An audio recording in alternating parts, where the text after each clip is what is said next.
Hello there, gang, and welcome to another episode of Displaying Model Behaviour, the Earth's mightiest action figure video podcast. So take off your pants, crack a beer, and let's talk toys. Let's talk about the nerdy news that you need to know about. It's the only news that matters. It's good news. And on today's show, the WWE launches an investigation. After a bumpy ride, Obi Wan sticks the landing, and the Orks invade Amazon. But as you know, here at Model Behaviour, action figures always come first. Or sometimes not at all. Talk about them. First up and kicking things off today, Mezco have announced a re-release of their Pink Skulls Chaos Club Deluxe Gig from Hell box set. Now this has been met with both happiness and also, come on guys, with so many products of theirs that people have paid full price for still awaiting release. And I'm talking years and years of waiting. It's kind of annoying to see like, oh, well, you have the time to put these out, but you're still holding on to our money while we're waiting for the other stuff that we've pre-ordered. So folks are happy because this is a cool box set. And I mean, look at it. It's pretty wicked. If you like these original characters that are part of like the Mezco Rumble kind of line, and I do. They're awesome. Just as beautiful action figures. The artistry of toy making, it's stunning. I love it. But a lot of folks are still like, come on, 1989 Batman, where are you? And for me personally, it's Bishop, Wolverine, Ghost Rider, Fantastic Four, and now Green Goblin and Spider-Man and Doom. Oh my god, I've spent a lot of money. But that's not the point. Who cares? It's there for spending. I'm sure as heck not buying a house with it. So yeah, these look great. They look amazing, but also it's like, come on, Mezco. But that is what is also amazing, is that these are available pretty much now. They are ready to ship, they say, immediately. So that's kind of incredible. But at the same time, I'm not going to slap you on the back for shipping something after people pay for it. It's like, that's what you're supposed to do. So if you want to get these Pink Skulls, you can do. They ain't cheap. $285. It's a lot of money, but that's what these figures go for. That's kind of actually works out as standard retail. Slightly cheaper than standard retail if you think that it is a box set with all of these musical instruments and everything else. You do get a decent amount of articulated, beautifully crafted bang for your buck, but it's still a lot of cheddar. But Mezco, it's great. It's lovely to see things re-released. That's awesome. But for the love of God, will you hurry up and give us the figures we've paid for? Comics and Cocktails right now are sitting on like the down payment on a mortgage with what I've given them for the Mezco figures I want. Let's see them show up, please. A few Star Wars releases now. We've got the Obi Wan's Days. Oh, that's a terrible name. But yes, Hasbro have been announcing more Star Wars figures on the back of every Obi-Wan episode. And we have the Black Series Ned B figure, which is just another robot figure. I mean, don't know what else to tell you. I kind of fell off with the Obi-Wan show, but you know, this is a typical Star Wars robot design. Gonna bulk out your robot collection. Yeah, he looks fine. And then they have the Vintage Collection multi-pack. So you can get the 3 different figures here. And that's a fun little set. I kind of like some of the designs they do with the Vintage Collection. It's kind of fun. Like, it's retro, but not too retro. It's that very, very classic Star Wars sort of scale that we grew up with as kids. So it's nice to see those represented. But ultimately, the scuttlebutt that I got from the sort of Star Wars community is that this particular Obi Wan's Days was met with a bit of a meh. And I can see that. They're kind of meh. Tamashii nations are being busy little bees, and they're doing some fun stuff. First of all, with the tech on Wolverine. Basically, someone sat down and went, all right, guys, let's have a look at this. So our biggest selling characters are Wolverine, Venom, and Iron Man. What if we just smoosh all of these together? And they did, and it does look quite cool. I really love the tech on designs. It's based on an Elseworlds What If type story where basically the Iron Man armor is given to all of the Avengers. So it's a great excuse to do mech versions of Spider-Man, Captain America, Black Panther, and all these other ones, and they all look super cool. So now this is a Venomized version of Wolverine, and yeah, it's like the least essential character you could ever need. You don't need a what-if multiverse Venomized armored Iron Man Wolverine, but at the same time, if you just want a cool looking action figure, this is a cool looking action figure. I love what they've done incorporating the pink symbiote tongue into the pipes that run through. Like, that's some really cool, clever design. Everything that's gone into this, it looks pretty wicked as just a standalone badass ninja claw looking stealth suit robot mech cyber creature. It's pretty awesome, but it should be, because it does have quite a big price tag as well. This is obviously a Japanese company, so the price is 11,000 yen, which equates to about $85 give or take, and you'll be able to pick it up most likely from your big multinational retailers like Big Bad Toy Store, who, you know, just get all of the imports in, God bless them. And this is going to be released around about November this year, so if you want some tech-on Wolverine, Iron Man, Venom mashup kind of thing, then yeah, this one's for you. And Tamashii are not stopping there. They have also done a Venom from Let There Be Carnage. I wonder if they're like, does anyone remember this film? I mean, thankfully, thank goodness, that movie seems to have been consigned to the scrap heap. It wasn't even bad enough that it gets like an ironic Morbius kind of like, you know, return, in as much as like, hey, this film was so rubbish, let's champion it. It's Morbin time. No one's saying like, it's time to carnage your eyes. No, it was just a garbage film. So that was what it was, but at least they are doing a cool Tamashii Nations Venom out of it, and it does look pretty wicked with the symbiote tendrils coming out the back as well. And I think the face design, like the mouth, like it does look very cool. And I like what they've done with this. It's a step up from the MCU, not MCU, but Sonyverse Marvel Legends Venom that came out a couple of years ago. I think this does look pretty wicked. And if this does prove to be successful, maybe we will see a Sony Carnage as well. I don't like what they did with Carnage in that movie, just basically making him a red Venom who's bigger. That's not why Carnage is cool. He's not cooler because, oh, he's Venom, but he's bigger. Eye roll. Why am I rolling my eyes over a film from like a year ago? Still, if we saw a Carnage version, that would be kind of cool to see. In the meantime, though, this Venom looks quite wicked. Now, don't hate me. I can't just say that. You're going to hate me regardless. But Mondo are doing a 1/6 scale He-Man, and he's gone! Yep, the window to order him was back on the 21st. And this is what happens when I miss about 2 weeks worth of good news episodes.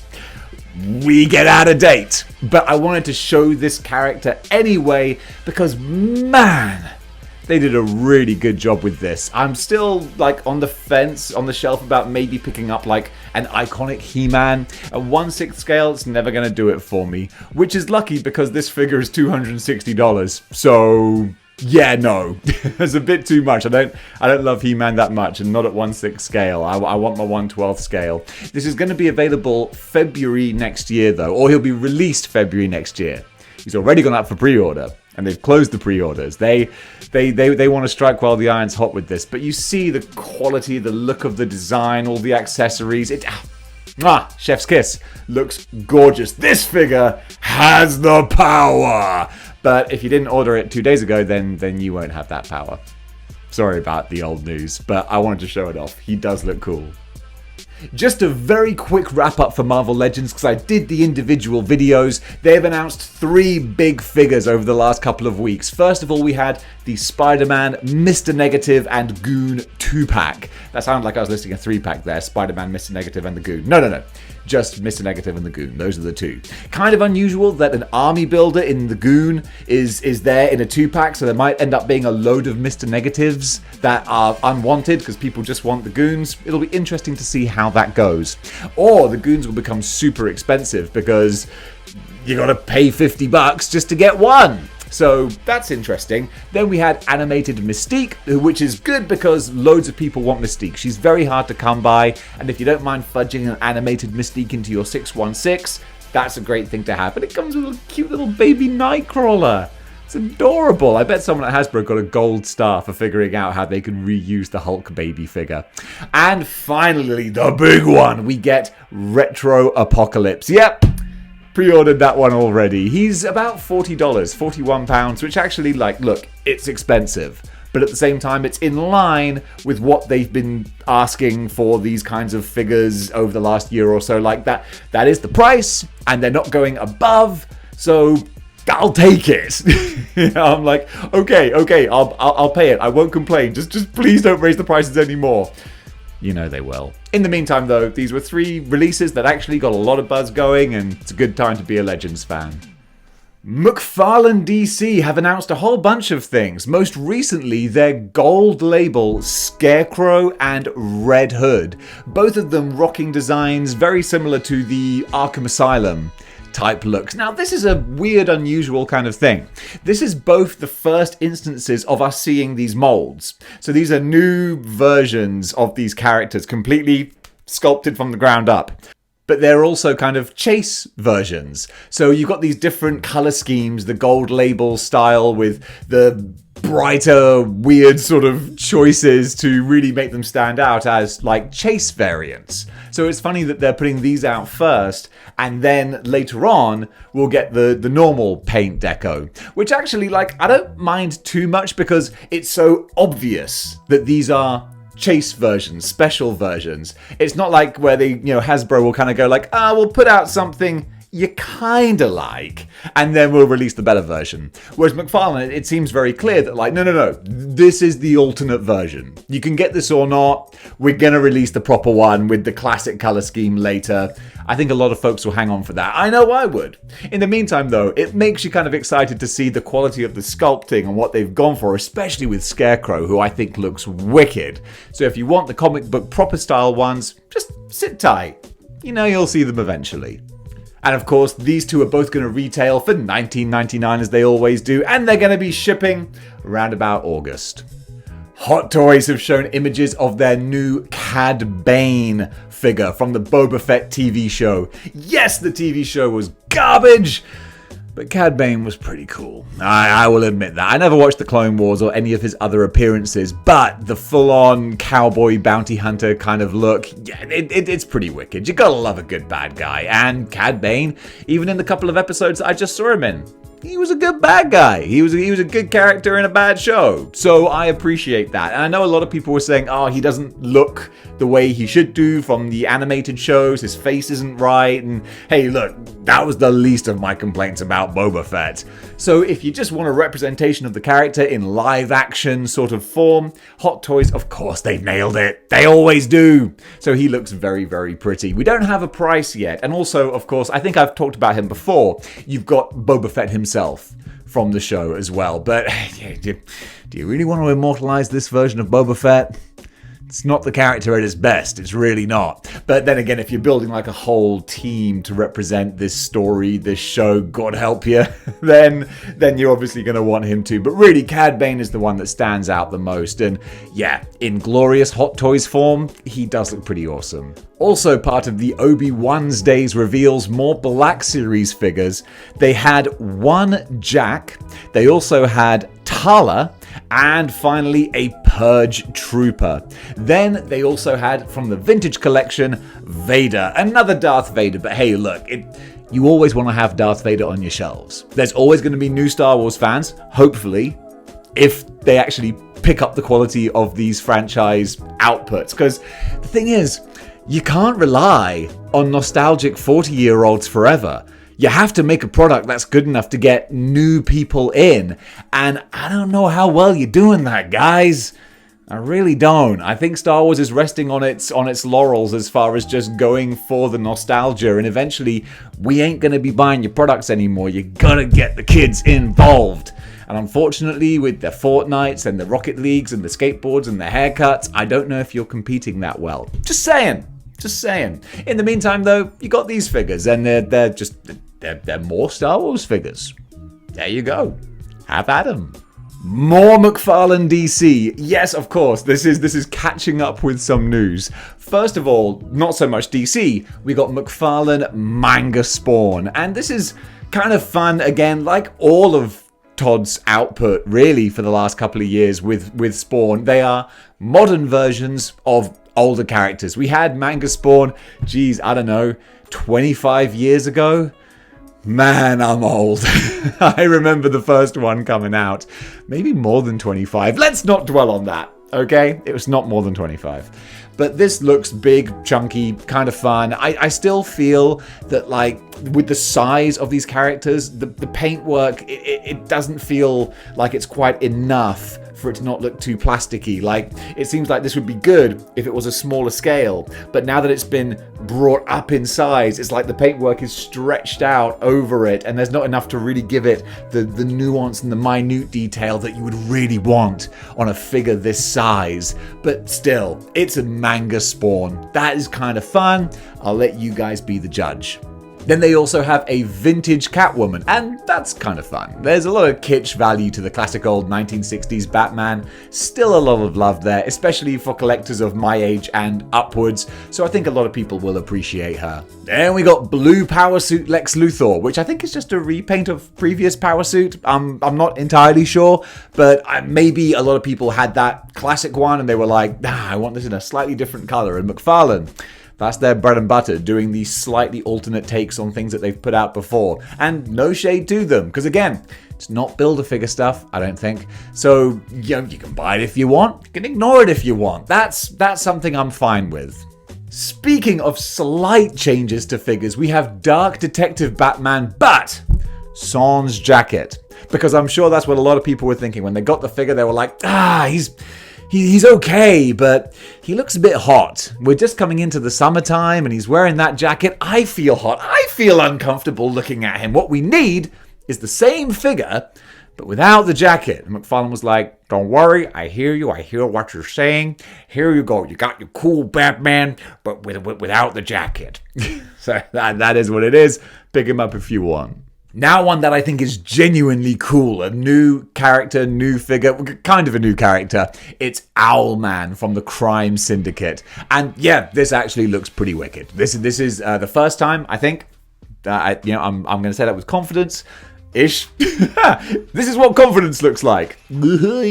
That's as confident as we get here on this show. I'm riddled with insecurities. But Owlman does look pretty cool. So that's one that I think is a strong release from Hasbro McFarlane. Hasbro McFarlane? Jeez Louise, Dave, get it together. Still, he looks cool. And finally from this wave, the line art version of the Page Puncher's Batman. Funny old combination of words.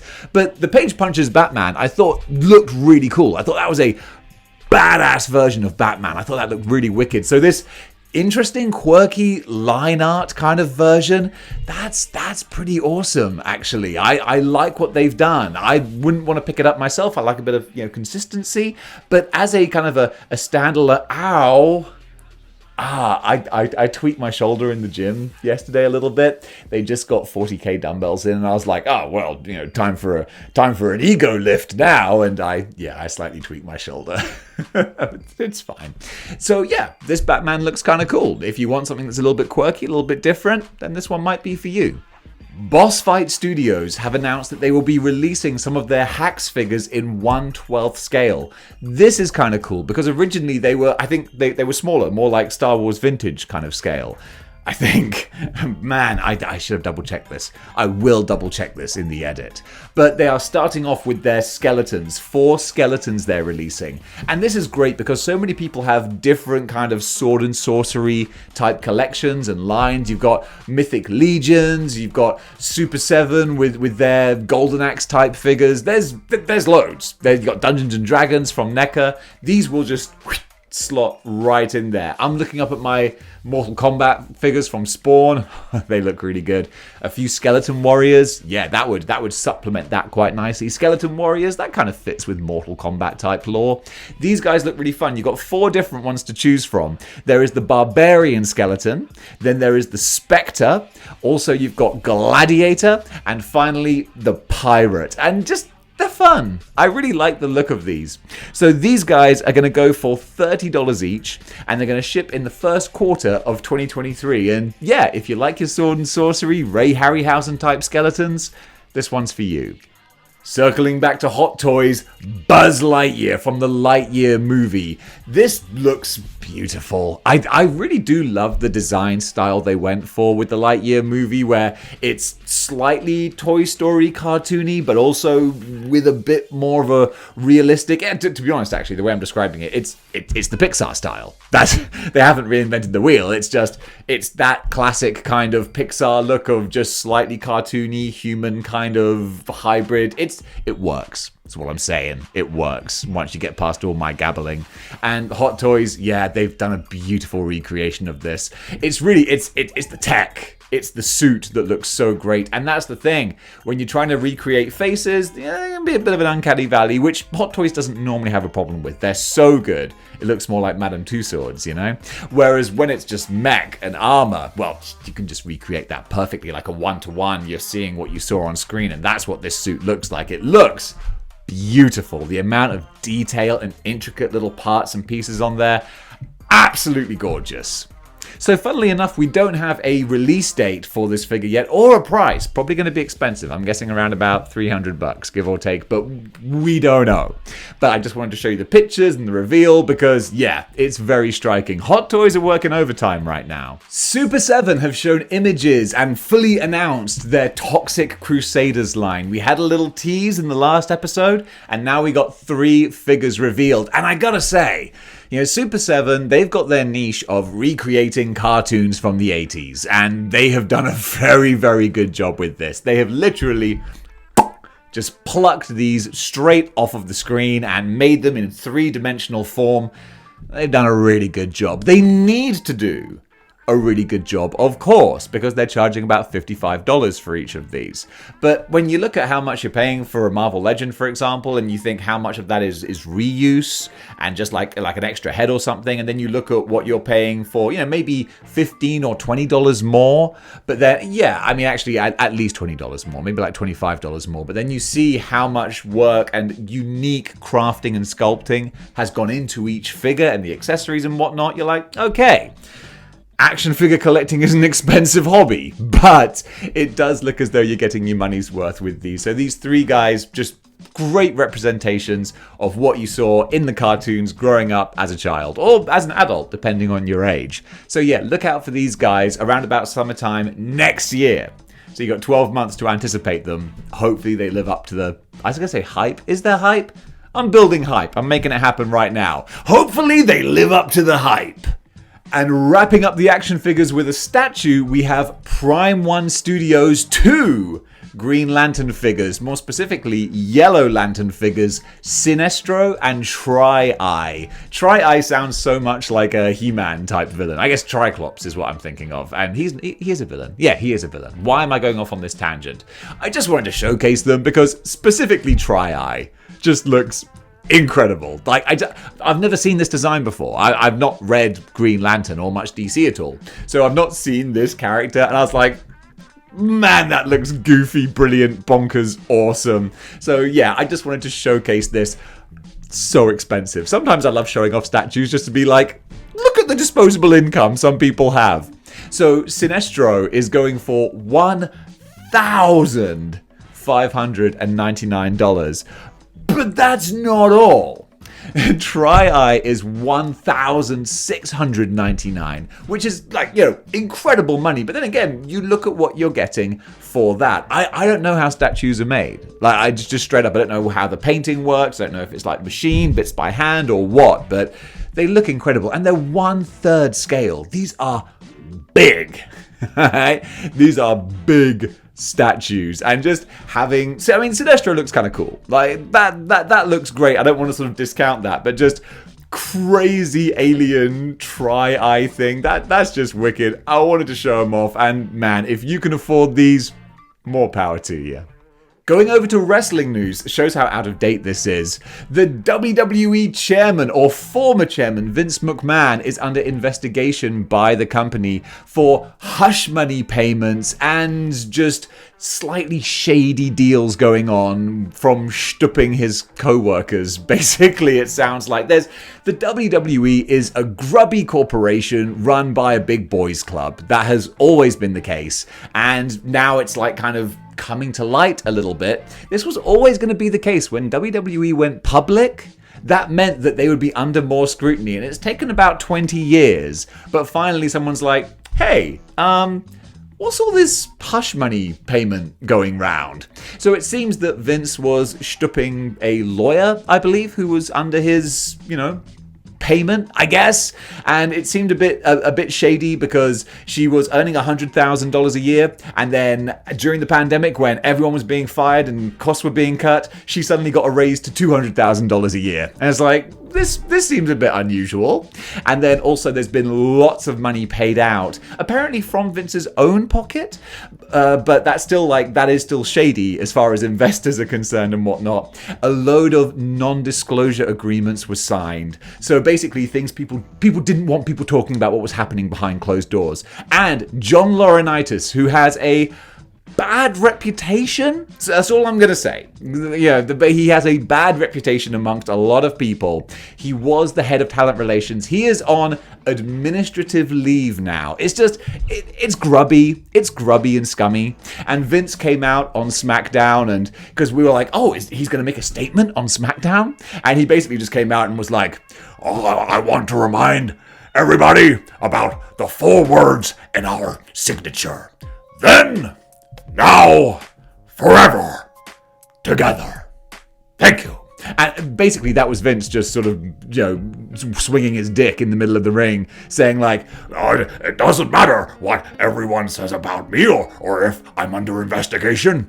Everybody loves me. And unfortunately, a lot of people in the arena were like, yeah, Vince, you're the man. And it's like, no, he's kind of a scumbag, always has been.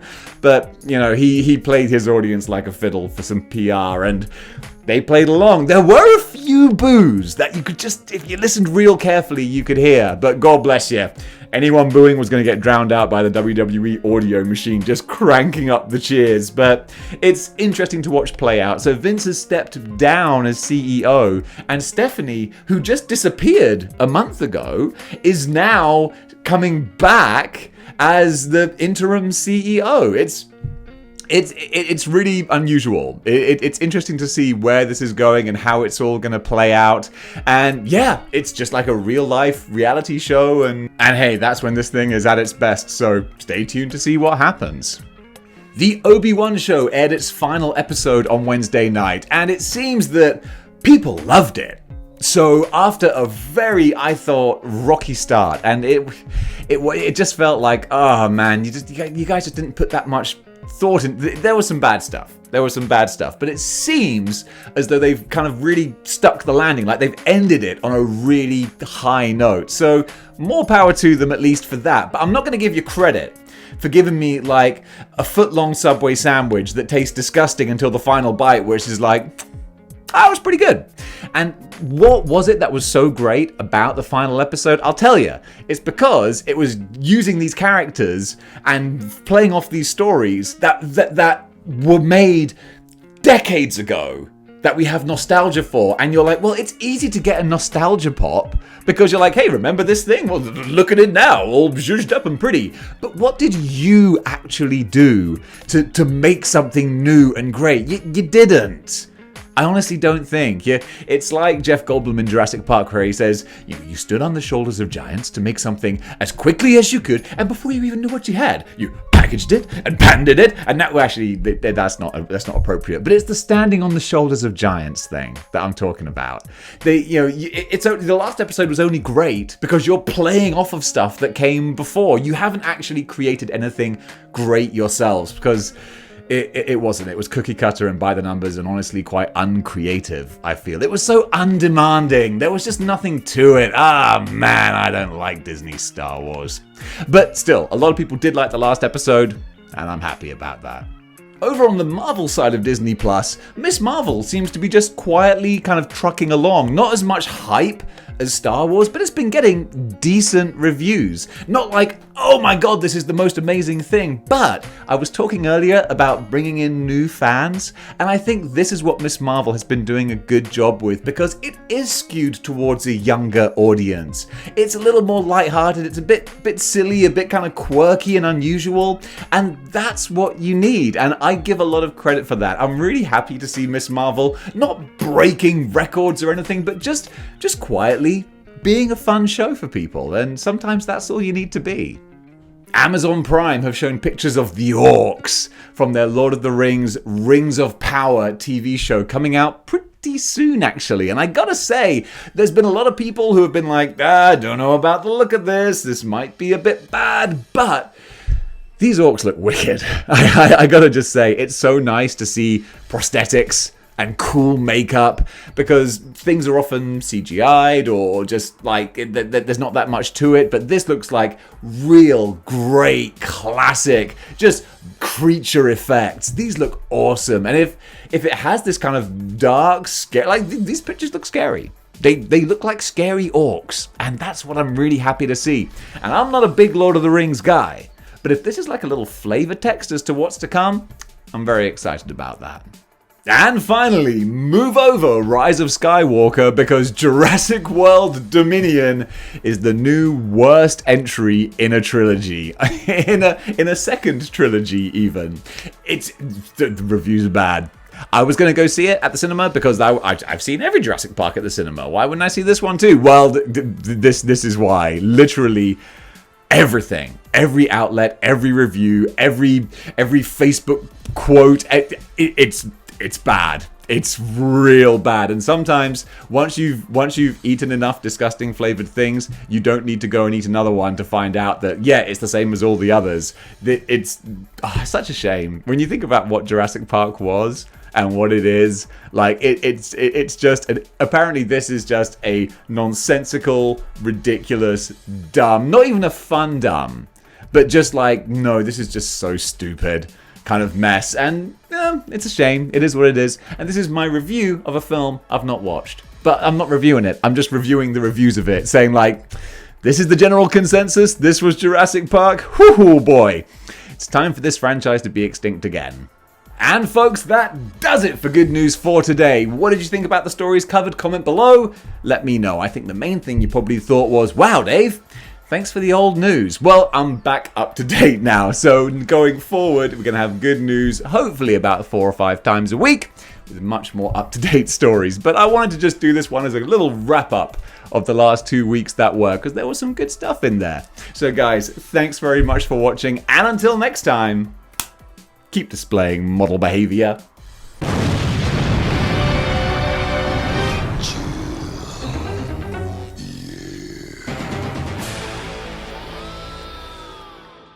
Rawr! This is Kintaro from Mortal Kombat, telling you that if you enjoyed this show, be sure to like, share, and subscribe. But also, if you want to go one step beyond in supporting the channel, you can do by going to patreon.com/displaying model behavior. But don't forget the social medias either. You can go to Facebook and join the Model Behavior Facebook group, or you can go to Instagram and sign up to follow along with Moral Behavior there. Check all of the links in the description below. But that's not all either. You can get yourself Moral Behavior merchandise at teespring.com. I currently am looking for a 4-armed t-shirt. And at the last thing is a channel membership. If you don't want to go anywhere, that's fine. Just stay here on YouTube and get yourself a nice channel membership. Go on, treat yourself. You deserve it. All right. Bye.